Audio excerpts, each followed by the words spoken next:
What's going on, everybody? It is another week of the HotLap Productions podcast. This week, we are just going to cover some good old news topics and just go into depth about some things. Just have a little fun. I'm your host, Isaiah Reyes. What's up, everybody? Ventura here. How we doing? Let's get started. This week, we were touching a little bit on the new BMW M3, M4 that are coming out this upcoming year, and they are pretty, kind of. They definitely catch your eye. Right. Like, I mean, the whole 3/4 view of the car from the back, I'm with it. It's beautiful. But outside of that, I'm going to I don't know what it is about 2021 model years and the grills, man. And it started off with the Z prototype, and BMW's kind of following suit. I don't know what's going on with these grill designs, man.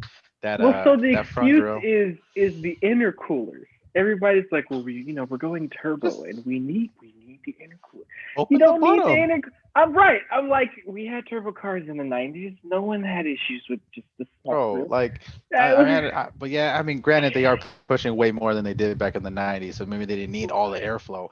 But even then, like, just have your regular BMW grill and then just open up the bottom, like have some mesh down there or something. Like, it's not that hard. BMW's been using turbos since like what? 07, 08. Like, bro. Right. You made do. Yeah, no. I didn't see anything about that, but no, that's a lame excuse. That doesn't work. No, it's the rest of the car, I think, or both of them really, they look nice. They look great. It's just that grill, and I could probably eventually, maybe in person, get past it. Maybe everybody's saying in person it looks good. Straight Pipe said it looks good in person. Said it, yeah, in their video they said it looked better in person. Everyday Driver is referring to the front of the clip as the beaver teeth, and beaver and teeth, TEAF, not TETH, TEEF. So it's the beaver teeth. I mean, I agree. It looks like it has, two big old butt teeth, and we're just trying to.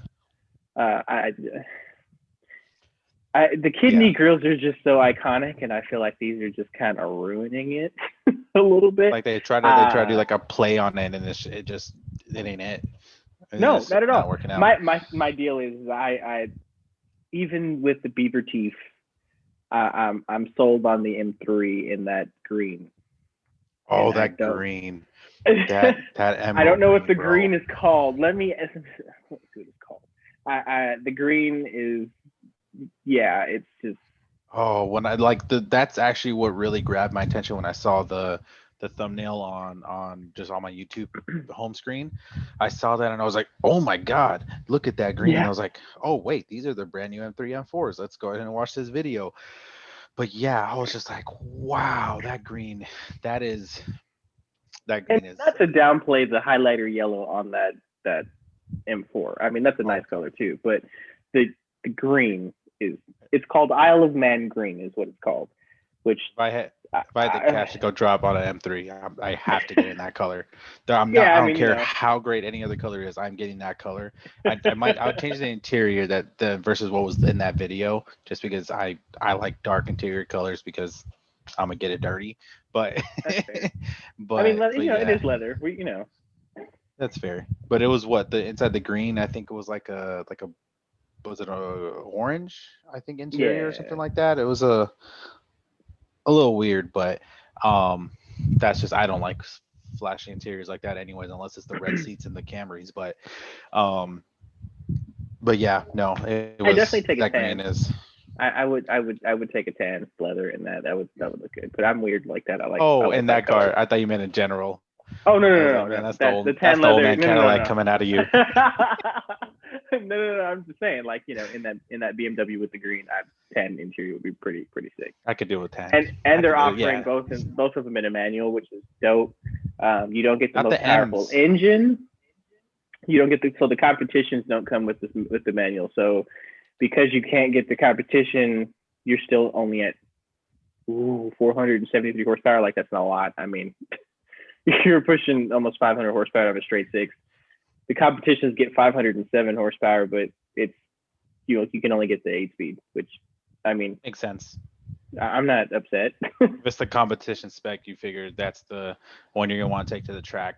It makes sense to have the best Yeah, I'm possible not. Yeah, stats on it. I can't spend that money. I mean, it's already kind of a stretch to spend that kind of money on an M3.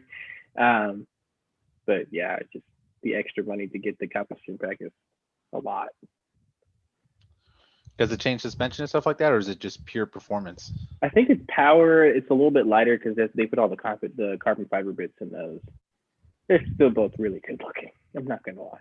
Oh yeah, the M4 looked really nice. I think the M4 only comes in the coupe, right? Yeah, so that's what it is. So the M3 is well, you know how the M3 used to come in a coupe and a sedan. So basically, what they've done is just split that up, so you can get a 4 Series, which would be the coupe version of the M3. Got it. Okay, that Yeah, makes sense. they just took the niche and just said, here's another one. Fair enough. That makes sense. They look nice. I'd be curious to see how they end up performing because I know once they actually release, everyone will get their track times and whatnot. But overall, I mean, overall, in a lot of the other angles, they look super, super nice. It's just those grills, man. I don't know what it is about grills right now. Is the trend to have some controversy on, but it is what it is. Yeah, people are starting to stretch it a little bit with the grills. You know, Mhm. Lexus kind of started the trend though with Yeah, the that's fancy, fair. funky grills. I mean, Lexus The is just like, here, take all the angles and then Yeah, I don't make it even know into a what you would grill. call that. Hourglass maybe is the closest shape that would fit Maybe. that, but yeah. And even some of them they look nice. Some of them I'm just like wow, with the Lexus shape, but it's whatever with that. None, I don't think I've. But even then, I can kind of if it's their I guess their brand, if you will, of what they were going for and what their kind of design push has been. This one, man, I don't. This one's messing with heritage almost with the BMW, just the way they're messing with the iconic grill shape. It's a little different at that point when you're messing with something that's so iconic. Yeah, that's fair. That's fair. I guess you could messing with that is kind of like how they're doing with the Mach-E. Not to really down the Mach-E, but I see what Ford's trying to do with making the Mustang a whole separate brand. But it's just like I think that was just too far of a jump at the beginning. So yeah, so random. I think it would have been yeah. I don't know. The Mach-E was definitely it was just so left field, just out of nowhere. Because I don't even think like there had always been talks of like, or even there still is talks of like an electric or hybrid, high performance Mustang. But to just randomly have all of a sudden this SUV crossover hybrid, all or not hybrid, all electric vehicle with a Mustang badge was just like, what? Right, and then give it like a historic name too. Like yeah, no, not a new form of Mustang, but here's a Mach, here's a Mach Right. Mustang, but it's the Before we Mach even got a E. new Mach 1. Like, Thank you. Like this makes no sense.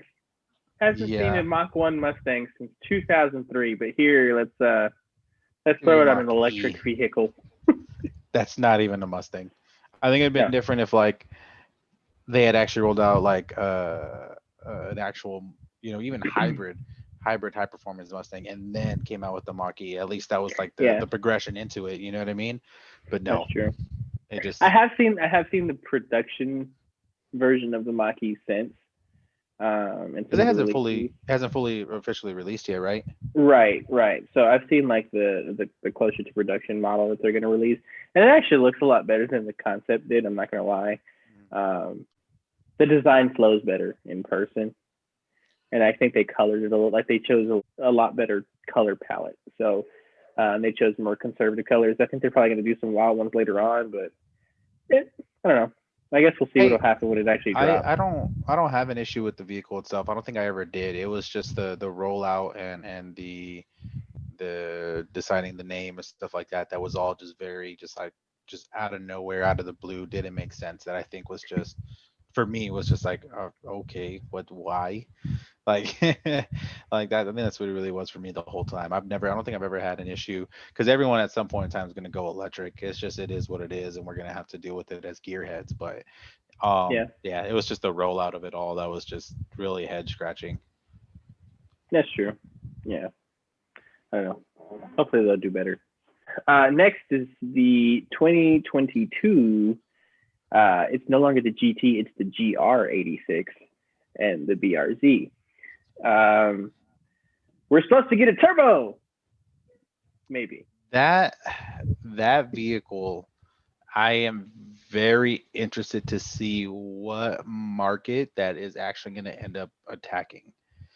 Because if they're really comparing it or putting it up against an EcoBoost Mustang right now, especially if it's one of the high performance EcoBoost Mustangs that have recently came out with all the Yeah, basically performance pack 2 handling on the EcoBoost engine, um that's going to be it's going to shake things up. Because when you really look at it, what two-door coupe is sitting in the mid to high 200s, low 300s, that's there. You know what I mean? I mean, the Z's transitioning into a 400 horsepower vehicle, so that's going to be yeah, out of the. You know what I mean? So outside of yeah. that, even That's because you're still aiming going at to the have the current Supra. Z's around, right? But it's aiming more, I think, at the 2 liter Supra than anything. Not so Well, much the I'm not as far as the the Mustang. I guess yeah, because well, the 2 liter Supra is coming out to go into that market. The Z is going to hit Oh yeah, I guess you do have the the Mustang. 3 liter Supra market. So it's just like, You think so? oh yeah, that's going for all day long. Because look at it now. I mean, even with the power bump, I don't think the GR Supra right now is hitting 400 yet. And if Right, the Z is but coming the out, oh, I'm not. I thought. Wait, you said the Z or the 86 is going to be going towards the 3 liter Supra. no, the Z is going towards the 3 liter Supra. Got it. Okay, I thought you were saying the BRZ. So that's what I'm saying. I Yeah, think no. the BRZ is aiming more at the neck of the 2 liter Supra. I think Oh that'll yeah, take a lot, especially if the BRZ still has the 6 speed. Oh yeah, it's the same thing with the Z and the GR, the Supra. It's just that people who want to roll their own gears and can get a similar platform of a 2 door rear wheel drive coupe car with the 6 speed manual versus being stuck with an automatic. Which one are you yeah. gonna go with? You know what I mean? It's So I feel like Subaru's gonna. I think Subaru's a little scared that it's gonna take a little bit of view off of WRX, seeing as if it does get a boosted motor or if it gets the 2.4 that's coming out of the Ascent with 260 horsepower. I mean, we're at that same power range, and it's a lighter car with rear-wheel drive. So I mean, I think they might be scared but that it'll take it out, but not. the WRX and the STI have too much of a cult following to ever be out of And the that's what market I'm like that. thinking too. I don't think they're going to lose business. I just think they're going to end up gaining business because you're going to have people who like driving Miatas and low to the ground cars like that, the Lotus Elise. You're going to have people that like stable cars that are lightweight, rear wheel drive, small engine, but it's going to have pretty good horsepower. I mean, at that point, Yeah, it's like we're they but don't recreating the necessarily want S14s and stuff. right. Don't necessarily want 400 horsepower to their back wheels in a muscle car or the Supra or the soon to be Z. Like that's you Right. know what I It's mean. just That's mainly a canyon carver or a drifter or something like that. even Something that we autocrosser. don't need. Right. Something that we don't need a whole lot of horsepower for, just to enjoy it and ring it out. I'm really excited to see the final finishes on that. Especially if it ends up being boosted. I think that'll answer a lot of gripe that people have had with the BRZ and 86 for years and years and years now. Because even the times I drove it on, whether I had an FRS on the used lot or a new 86, it was just that torque dip was just atrocious.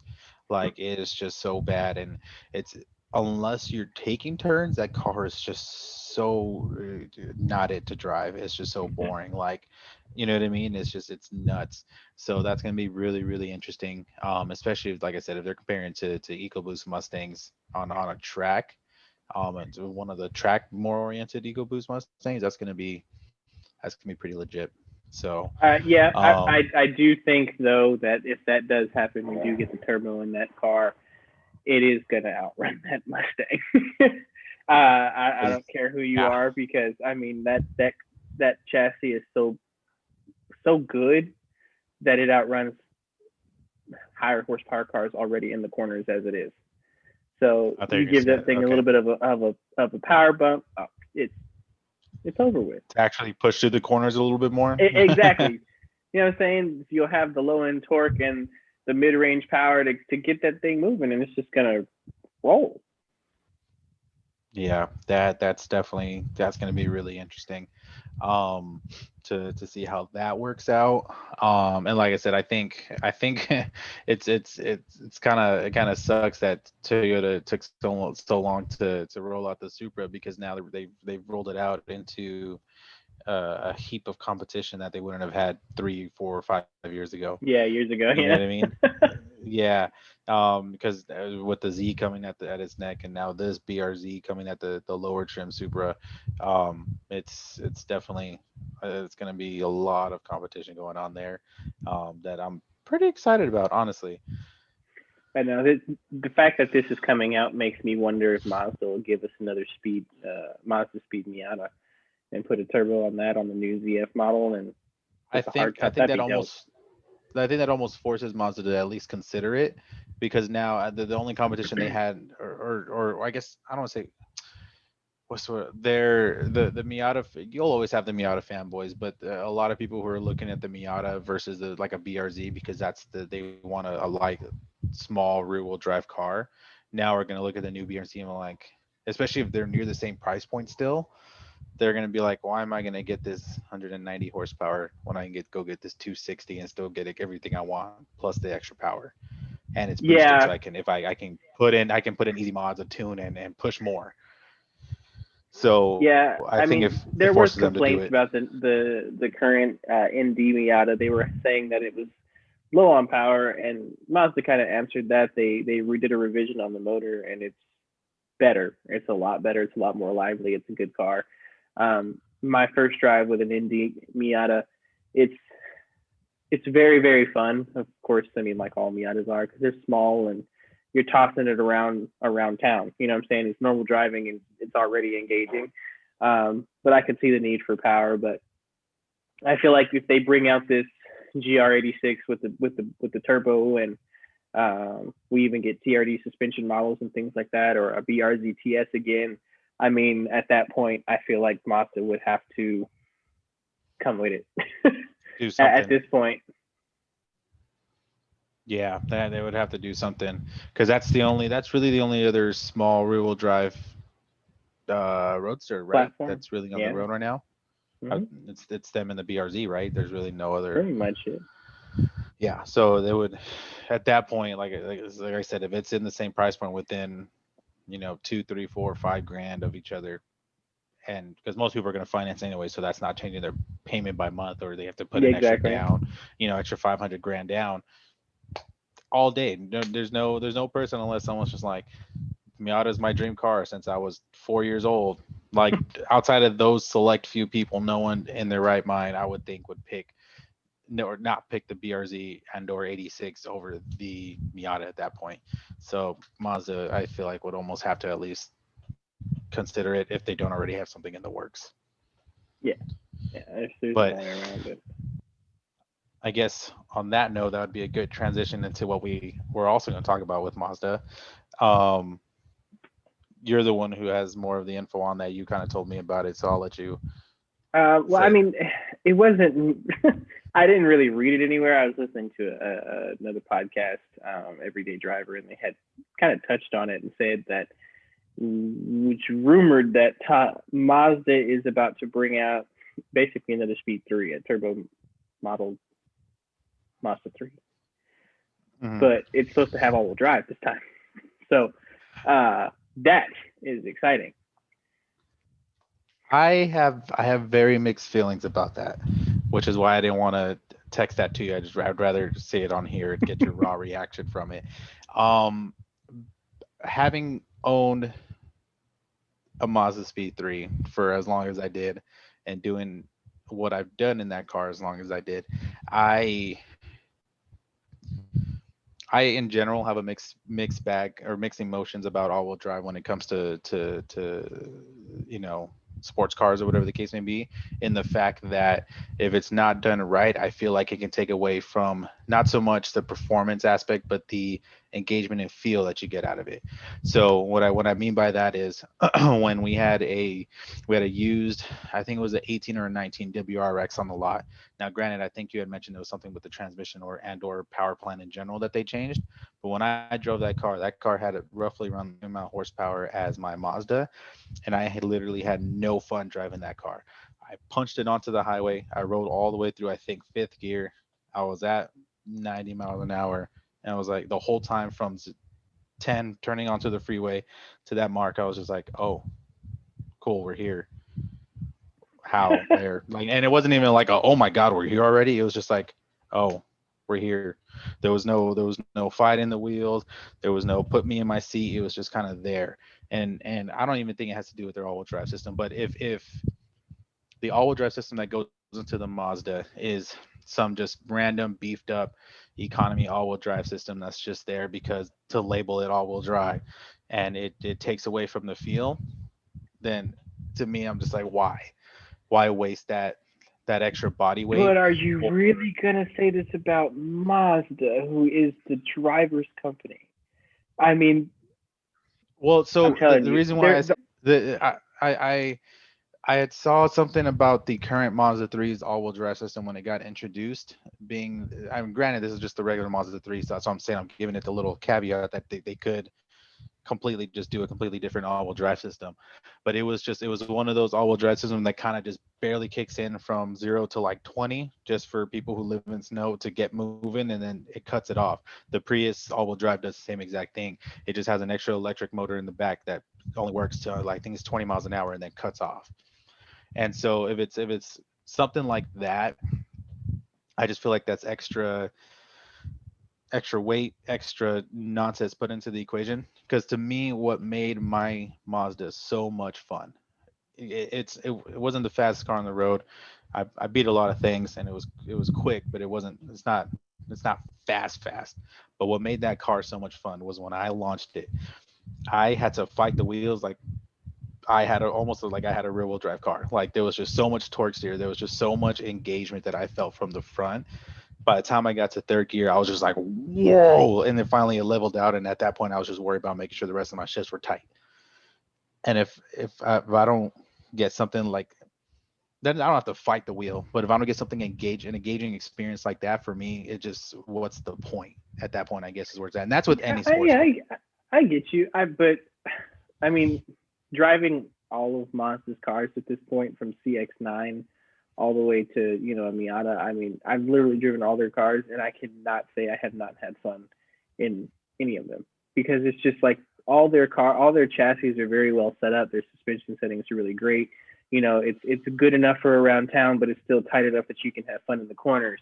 The gearboxes are wonderful. They're still one of the only manufacturers to offer manual transmissions on their cars. So it's not like they are an enthusiast brand. They know how to build a good car, a good reliable car, a good fun car. So I don't really think that we're gonna have that issue if they go all-wheel drive with this new turbo Mazda. But I mean, I guess we just Yeah, gotta no, see that when we get there.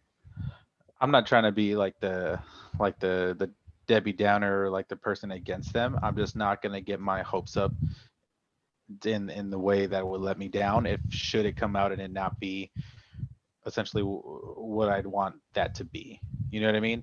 That's true. Just because I have, and I think that's just partly because I have so much emotional tie to the original Speed To your threes. first gen. Yeah, to the first gen, which essentially, I mean, is the same power plant into the second gen. It was just some facelifts, and I think it was like Yeah, some tad body bit wider. differences.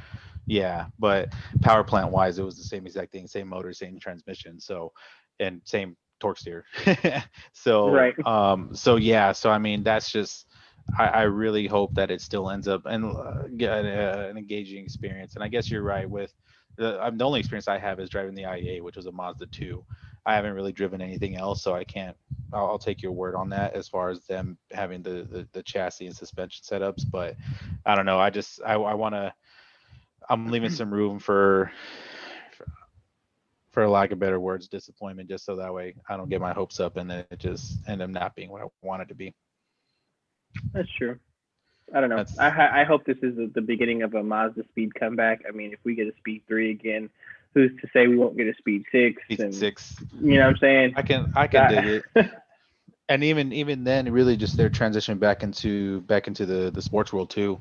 I guess really is Yeah, where that's at. Because I mean, outside of the Miata, which they've randomly really we can really say randomly kept throughout all these years with Honda, Mazda, or Honda, Toyota, and everyone, all the core economy brands kicking all their sports cars, mid to late 2000s and on. It would be a nice transition for them to get back in too. yeah. So yeah, I mean that's just those are my I want to I have mixed feelings just because I have so much emotional ties to the original. I just want it to be good. Now but I don't want them to. I hope they can keep the same driving experience. So I think that's what it was with the original Speeds. It was just the experience you got when you were launching it or you were in second gear and it just all of a sudden you were just in your seat with the torque, fighting the steering wheel, especially if you didn't have the right tires, fighting the steering wheel to make sure you just didn't randomly pull to the right or to the left. Um, so yeah, that's just what I hope for on that. I feel like you got the same feeling uh, when you drove the in. When we went to the test drive with the in. Yeah, Uh, when you punched it, you were just like, oh, yeah, like that's that. what You were like, that's this is fun.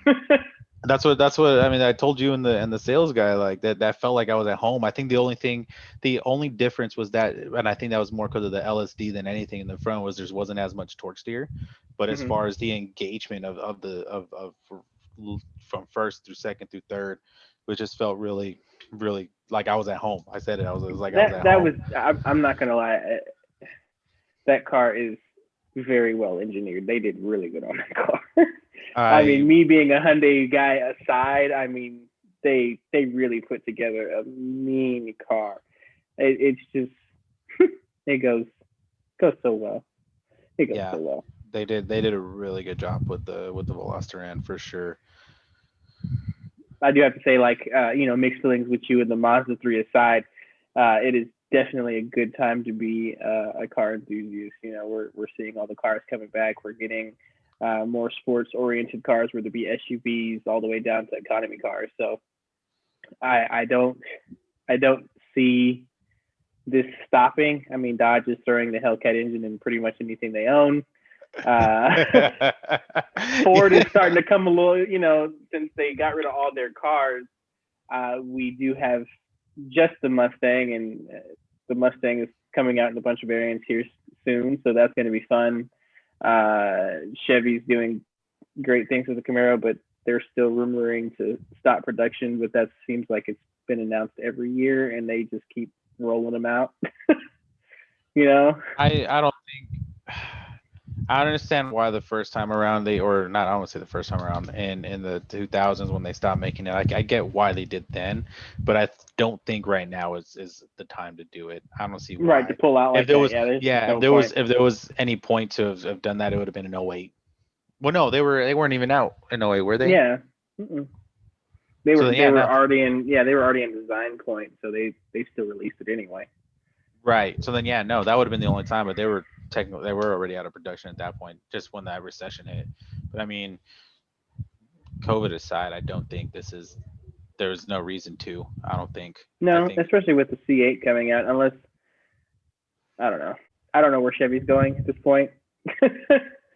Because they're it's to me, true. it's like they're trying to follow suit with Ford and pull out the car game altogether. But it's like you guys make too many cars to pull out. It's just Ford didn't have that extensive of an actual sedan lineup as big as Chevy does. Yeah, they do have a lot. So They do. I don't foresee that. I don't know. It's not a really good move to me to see the Camaro go, especially with a good chassis like they have on it right now. It's not good timing. No. I wonder they're due for a generation change here soon, no?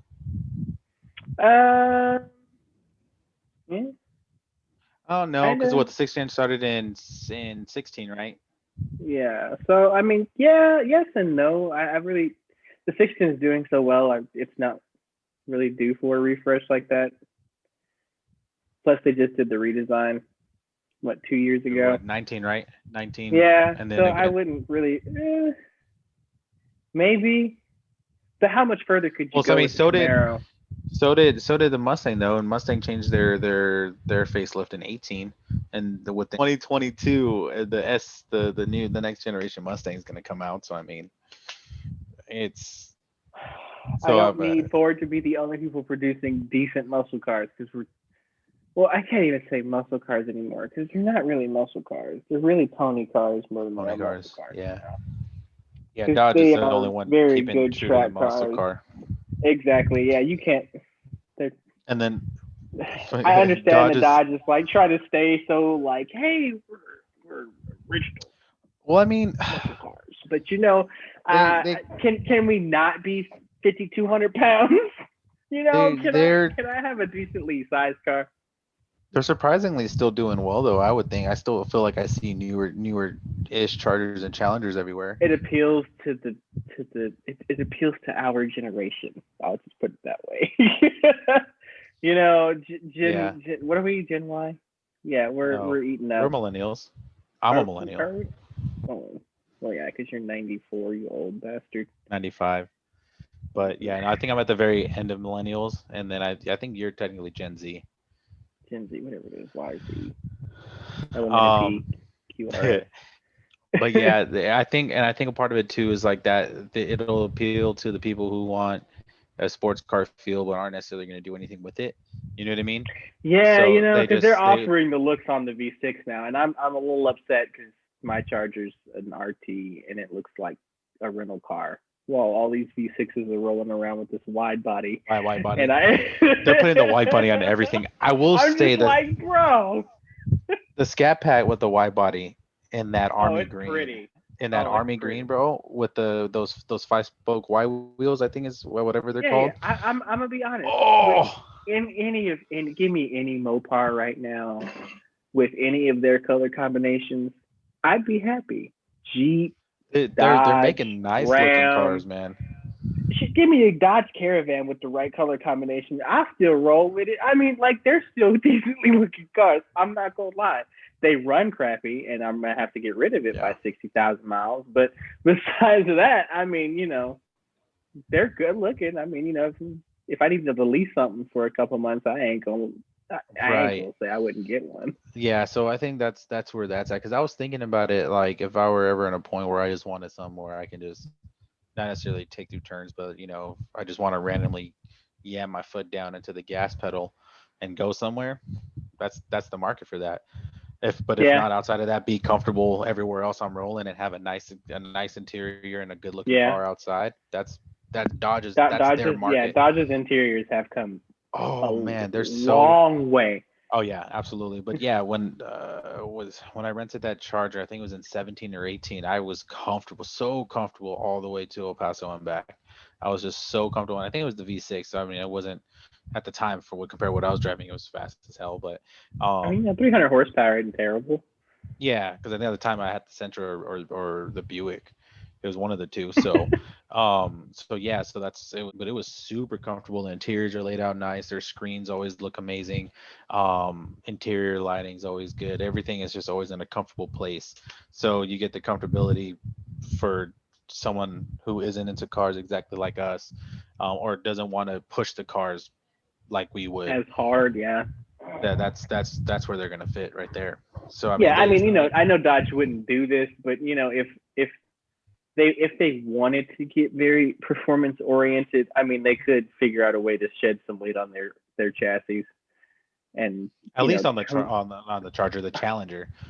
yeah, but I mean, if they wanted to build a true like pony car, I think they could do it. Like if they wanted to bring the Dart back the right way. I was just about to say if they were to maybe bring a car back, and do that, make a pony car to compete against the Mustang The Mustang and the and the Camaro. and the Camaro, but still keep the Charger and Challenger, because I don't think the market for people people in the market for Chargers and Challengers wouldn't care for whatever that car is. Let's just say it's the Dart for a placeholder name right now. If the Dart Hmm. came by and came into that, I don't think there would be heavy internal competition within their brand to Right. to make that an issue. So I think that could work out pretty well. If anything, that's just going to put more money in Dodge's pocket because Now it's going to appeal to people outside of that market for the Chargers and Challengers. It's going to bring in people like us who are like, nah, I'm not going to get a Dodge because it's not what I want. Mm-hmm. Now it's going to make us at least consider it and possibly buy it, and it's just going to increase the market at that. But if the Dart came with a 6-speed, under 3,800 pounds, the 6.4 with 485 horsepower, in the right amount of size as the Mustang Camaros, it'd be spot on. That would attack that market amazingly. Because that's the same exact figures in every way, shape, or form, as long as they can handle properly. And it doesn't have to be, I don't know, at 1LE level or Performance Pack 2. Even if they can just compete with, the regular SS and Performance Pack 1s, they'll grab this market that they've never had before. Oh yeah. So it'll make up for the gap. People will actually start buying them for that specific reason, other than going fast in a straight line. You know what I'm saying? Yeah. I get that. Dodge is a big NHRA guy. Company, and they like building the fast cars, and I'm just like, yeah, it's cool, but I'd like to throw the thing around a corner and roast some gears. I mean, you can get the Challenger in a 6-speed with the 5.7 and the well, I think you can still get it in all of them, the 5.7, the 6.4, and the Hellcat, but it's heavy, and you can tell. And some of the original Hellcats came with 275s in the rear. Like, what am I gonna do with that, bro? Like, even in the straight line, what am I gonna do with that? Like, bro, I saw a video the other day where a guy was doing a video on I think it was a 17 Hellcat, and he pointed that out, and I was just like, what? Like, I understand it's not the wide body, the newer wide body, I guess the 305s or whatever, but you're not even 295s. Like, yeah, what? 285. 290, something bigger than 275. I'm like, dude. Like, what? That's like 700 horsepower. You can give me 700 horsepower, and I don't have enough rubber to make it down the street. You have the same wheel. You have the same wheels or tire size as my 480, 460. Yeah. I'm just like, what? I was nuts. And even going kind of backtrack just to the whole straight line thing, and then on the add-ons, we can only accept so many Challenger variations that are mimicking the Dodge Demon that aren't the Dodge Demon before we're just like, all right, bro. Like, we got the Hellcat Red Eye, and now I don't know if you saw the one that's releasing this year. It's like the Hellcat stock something. I don't know if you saw that. It's like Pro instead of car? no, it was like stock pack or something. Like, it was something with the word stock, and that one was like, so what does the Red Eye get? 787? We have the internet here. Or 7. So the Hellcat Red Eye gets what, 790 or 787? That one got like 805 or something like that, instead of the Demon's 820 something. But it's just like, why, if they were gonna keep giving us all these variations of Hellcats, why not have just kept the Demon? Like, that's the part I don't get. 2021 Challenger Super Stock, SRT Super Stock. Hold on. SRT. Have they used that nameplate before? No, I don't think so. 807 horsepower. Yeah, so it's the Red Eye plus just a bit more. It does the quarter mile in 10. It says it in 10.5. That's a fast car. Yeah, no, and that's what I'm saying. Like, we can only take and allow so many demons that aren't demons before we're just like, all right, bro, but what else? You know what I mean? And I think if they were to do the Dart or whatever other nameplate they want, and make a pony car, like, that would create some excitement around Dodge, and really shake up and they have enough nameplates to bring back. I mean, you could bring back the Roadrunner, or bring back the Duster, or the what's the other one? There's the Dart, the Duster, even a Plymouth nameplate. Yeah, that's what I'm saying. So you have options. You have plenty of options in the nameplate to Call bring it a back, but give us Daytona for all I that. care. And, right. I mean, and if you think about it, because of that, and you have the Charger and the Challenger, that may push for Chevy to bring back, the Falcon nameplate and the Galaxy and the Monte Carlo from Chevy, and you know what I'm saying. So we might get some other competitions. The the Chevelle might come back. You know what I'm saying? So that'd be cool to see that. Yeah, it would. That'd be really cool. A nice shake up to the game. If they can do that, but will they? I'm not gonna hold my breath on it. No, not at all. On Dodge doing that, it would be super dope. But it is what it is on that. Hey, Dodge, hire us to fill your gaps of trim. If you're listening, please, let us know if you would take this input to go ahead and make this pony car that we were requesting from you that, will actually take a corner and not just go fast in a straight line. We greatly appreciated rear-wheel drive 6-speed, 6.4. Good combination. We can talk small chassis. We can talk percentages later. we won't even patent it, dude. Just let us know, give us a special edition, you know what I'm saying? The HotLap Duster or the HotLap Monte Carlo, something like that. Just let us know. We'll be straight. Put us on your board or something and we'll call it even. I'll get a Dodge tattoo like James Pumphrey. If you fix my 15 that has a broken rod, I will really love you. Broken rod, and you want me to drive it all the way to Texas? That's why me and you are gonna drive it from Arizona to Texas, so that you're not stranded by yourself if it happens to God. Good old Dodge. I guess we can segue this into our track daily crush, because I want to crush my daily. In the sense of the fact that I hate that car. It's not that I hate that car, because it's fun to drive when I want to put my foot in it. But if it could, just stop costing me money every time I do anything. Well, now you own a Dodge with 80,000 miles on it. It's kind of it's 90, dude. 90. I don't know. I haven't been in it. I think it's like 91 when I left it at your house. Yeah. So I have a 50 with 91,000 miles that I think needs a rod bearing. Needs all the money. It needs something. It also needs tires. If you guys want to GoFundMe for or Patreon me some money for some tires, PS4s would be nice, but I will take some road huggers from discount. It's already got O'Reilly's parts on it anyway. Man. That poor thing. Nah, bro. Before you start using our GoFundMe money on your Charger, let's get an exhaust on my car first. I'm sorry. Miss me with all behind the curve with your mods, sir. I upgraded car before I decided to put mods in the Mazda. This is true. You're like, yeah. Let's not upgrade the Mazda. Yeah. What's the easiest way to jump to 400 horsepower? Let's just get a new car. I can afford it. I'm a good service advisor. Yeah. Let's get a Mustang. Well, man. I was at the mileage where I knew stuff was just gonna start falling apart. I'm at that mileage now. I look at the Kia every day and I'm like, you're already there. And I don't have the money to give you. Well, yeah, I can't really complain. I'm creeping up on 70,000 miles, and it's really.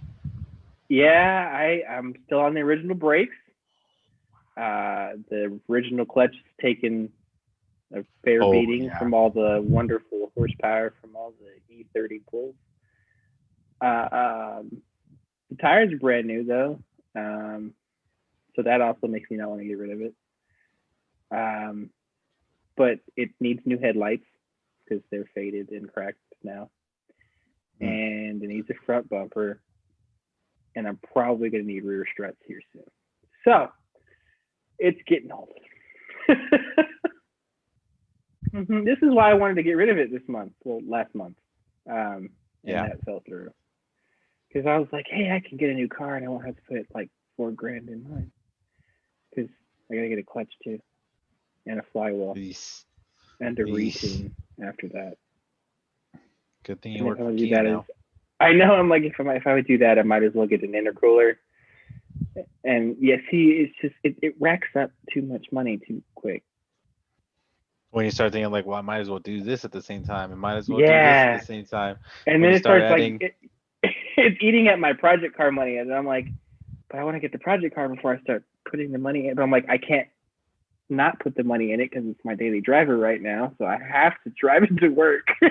It's just, right? I'm at a crossroads of no return right now, but we'll get out of it.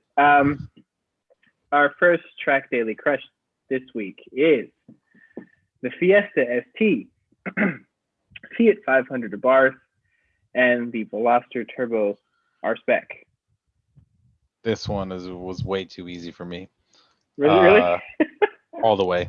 I'm crushing the Fiat 10 times out of 10. I'm just Bro, I really? understand. Yes, all the way. Have you heard those cars? Yes, I got smoked by one in the speed one time. I was I was I was going from here to El Paso, and I was pulling. I think I was right around the Cruces area, and the he just came in hot behind me, and I was like, all right, bet. And I probably dropped to fourth, and I tried to catch up to him, and I couldn't, bro. I was full sending, and this guy was gone, and I was like, go for it. Bye. See you later. Like I was just like, because even if I would have caught up to him and we would have slowed down and done a pull, he would have probably just done the same thing. So I was just like, okay, bye. See you later. I will take my L. Thank you, Oh sir. yeah, no. And there's actually, I don't know if you remember, there's a finance guy at work too that has a Barth that usually comes through to get washed. So I've heard his car, and I understand their appeal. But in I'm not trying to deal with fiat problems is really where This it's is at. true. Even as a pure track car, I'm not dealing with fiat problems. That's just This something I'm is not going to true. deal with. So I'm crushing that 10 times out of 10. I This one I can flip back and forth, but I would track the Fiesta and then daily the Veloster.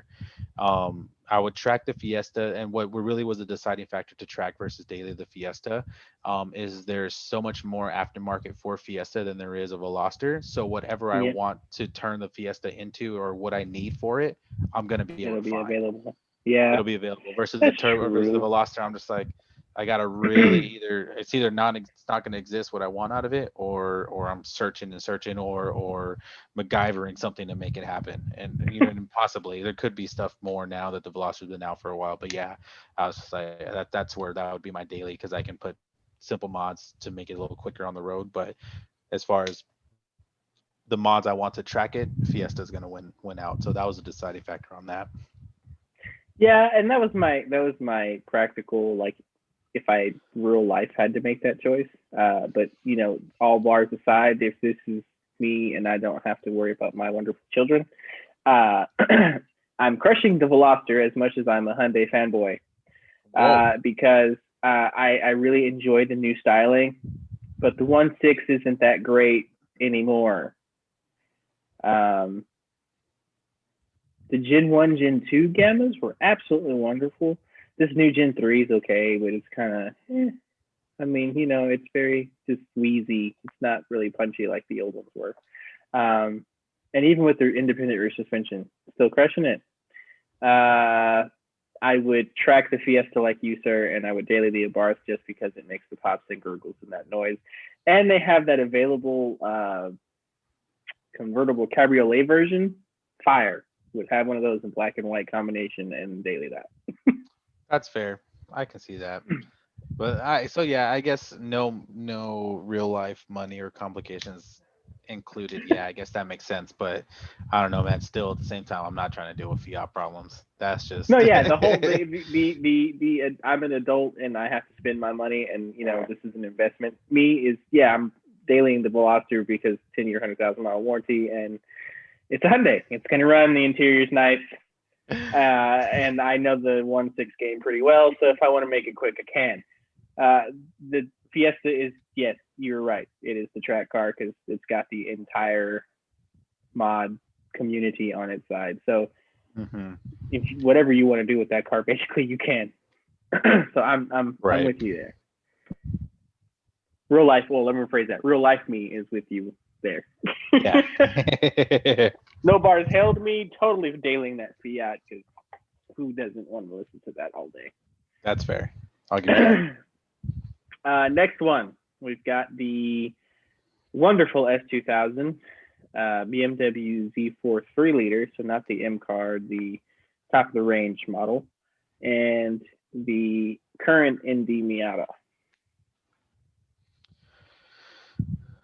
So this one took me a little bit, but I'm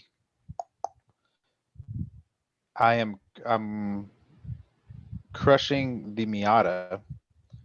I'm gonna see the BMW and then track the S2000. So the thought process behind that, the BMW for daily, the BMW is the most comfortable. So it's gonna be. It's a BMW. It's luxury. So the person who's gonna be driving in the car, I imagine, if I have a 30-40 minute commute every day, that's the car I'm gonna be in the most comfortable in. I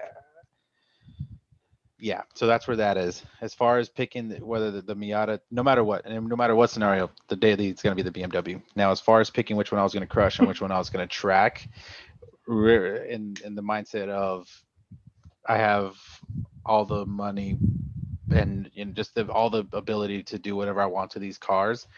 The vision I have for an S2000 is what I would want versus a Miata, if that makes sense. As far as whether I want to boost, what kind of suspension, what kind of tires can fit on it, kind of things like that, but still be able to handle track work versus. So I guess the peak track in my head, at least what I figured, the peak track for an S2000 versus the peak track for Miata, I feel I'm going to get more out of the S2000. This is true. This is So true. that's where my head was at on that. It's not the Miata. I couldn't track it. It's just I'm gonna get more out of the S2000. Okay. I agree with you about the comfortable aspect of the Z4. However, I thought about this one as real world me, and BMW gearboxes are really rubbery, and I don't really like their manuals like that. And I don't like the Z4's long hood all that much. So I'm crushing the BMW. I drive a Mustang, so I can't say anything. Yeah. I've driven all the way up until this current gen of the Z4s and even the Z4 M coupes, the hardtop versions, the fast ones. I've driven those. I just can't get with it. It's a good car. It's not my cup of tea. So that's getting crushed. I am dailying the hell out of that Indy Miata. I have driven a fair share of them, and I am telling you now that I would get a ZF Miata, so the T-top one with the club package where it gets the Brembo brakes and the nice black wheels and that short shifter. Oh, dude, me in that car all day long. So that would be my daily, and I would track the S2000 because who doesn't want a high rev 2-liter VTEC motor and rear wheel drive? Right. I've driven Tyler's, my old coworker Tyler. His car is tight and it has well over 200,000 miles, and it is wonderful. He is boosting soon. Within the next, is he really? Within the next month or two, I think he's going to get it done. I think he has enough saved up to get it done. Wow. And I think he decided he was going turbo. I think he switched it up because he was originally saying supercharger, right, when you first started. Yeah, and I had kind of agreed with him on that aspect because I kind of asked him how he's going to use the car. Turboing an S2000 is really fun and all, but if he's going to use it how we would drive it, or we track it or canyon carve it, me and a supercharger on either an F22 or the 2-liter, I'm getting the supercharger.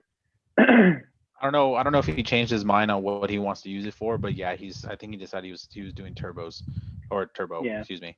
He's I think after everything's all said and done, he's gonna be in the 5s, which is very interesting because Logan's getting head work done in a cam and all kinds of stuff done on his Z06, and that should be done with here within the next month or so as well.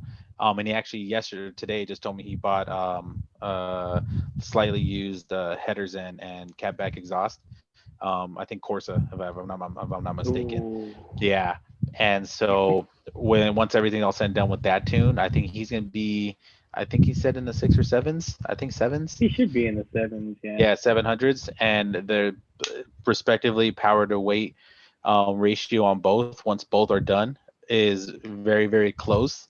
So It's gonna be we're driver mod at that point. right. So we were both all everyone like me, Logan, Tyler, Hugh, everyone's like, ooh, that's the race to see Yeah. once everything's all said and done. Yeah. Yeah, no, literally though. I mean, at that point, it's driver mod, and that's going to be a tough one with both of those guys. Considering we went canyon carving with them, so They both have racing licenses too, so yeah, they both know what's up. that was definitely fun. Next I one, think we have one more. we do. Last one. I think I'm surprised with this one. GTI. I think we're in the agreement that that's the performance pack GTI. Okay. So the GTI, the Veloster N, and the Civic Type R. This wouldn't be more with the Golf R, now that I think about it. The new 8th gen, not really, but kind of, yeah. Let's make it interesting. Okay, Golf R. Okay. But Golf R manual, sir. Okay. Yeah. Break your That's DSG fair. dreams there, because I'm with you on Oh, the DSG at that whole. point, yeah, we gotta level it out at that point. Right. Yeah. So the Golf R, Veloster N, and the Type R. Okay. I brought up the change, and it still doesn't change what are the direction I'm going. Yeah, which is gonna surprise you. So I'm tracking the Type R. That car was specifically made for that. Why would you not pick that as the track as my this literally the fastest front wheel drive car around the Nürburgring for a couple years? Like, why not? I'm crushing the Golf and dailing the Veloster N. Oh, I knew I was gonna surprise you on that one. Granted, I will put this caveat on that. I've never actually driven the Golf R, so that might change once I have the luxury to do so. But I have driven. That's unfair to me because I have driven a Golf R with a 6 speed too. so I'll leave that opinion could change later. But this with the GTI for sure, I was crushing just because the power difference in the feel or the feel, whatever. But like I said earlier when we were talking about it earlier, the Veloster felt so much at home to my speed and it was super comfortable in comfort mode and still, again, it was built on the Nürburgring. So I would imagine if I want to go canyon carving on the weekends or do something with it, I can. But there was just something about the Veloster N it's so unique, so comfortable, and so there's something charming about it. I don't know that's the best way I can put it, that it gravitates me so much towards that car. And yeah, I would crush the GTI, which, as anyone watching the recording, I saw Isaiah's face in awe. I have been talking about owning a Golf since like probably damn near high school. Yeah, it's been a while. Years and years and years. I've always gawked over GTIs and the Golf R when it finally made it to the States. And that's what he was gonna buy before he bought his Mustang. And I had to talk him out of it. I was like, I mean, dude, if you're gonna do this, he told me his buzz. I was like, if you're gonna do that, do it right. Like you spend $30,000, we're gonna spend $30,000 right. So everyone gets the most horsepower. Right, which is absolutely right. Right, you're absolutely right on that. But yeah, that's I as of right now in October of 2020, I am crushing the Golf. The Golf. I am shocked. I told you I was gonna shock you on that. It was something about that Veloster, man. It just I told you when we were looking at cars, if it's for whatever reason nothing worked out with a Mustang or Camaro, that was going to be the car I went to go get. Yeah, so Yeah, that would be the car. That's my choosings for that one. And I knew I was going to surprise you when I looked at the list and I was like, I was deciding what on what. I was like, oh, Isaiah's going to be shocked about this one. Well, my choosing would definitely be I'm crushing the Type R in all of its Nürburgring glory, and I'm the fastest front wheel drive in the world for a hot second. Reason being is the ones that I've driven, it's fun, and I can see why everybody kind of like has this halo car aspect around it. You know what I'm saying? But I don't enjoy that car. Maybe I haven't driven it hard enough or been in a track setting to really enjoy it. But that car to me has too many quirks for me to be like, oh yeah, I'd buy one. Price too. I would daily the Golf R. Okay. Because German interiors are absolutely fabulous, and That's the right. current Volkswagen digital dash is beautiful. Their interiors right now are hitting. I'm just gonna say it. I mean, As much as no one likes German electrics, it is beautiful, and it is a very nice place to be. And Volkswagens ride really smooth, and the Golf just kind of does everything very well.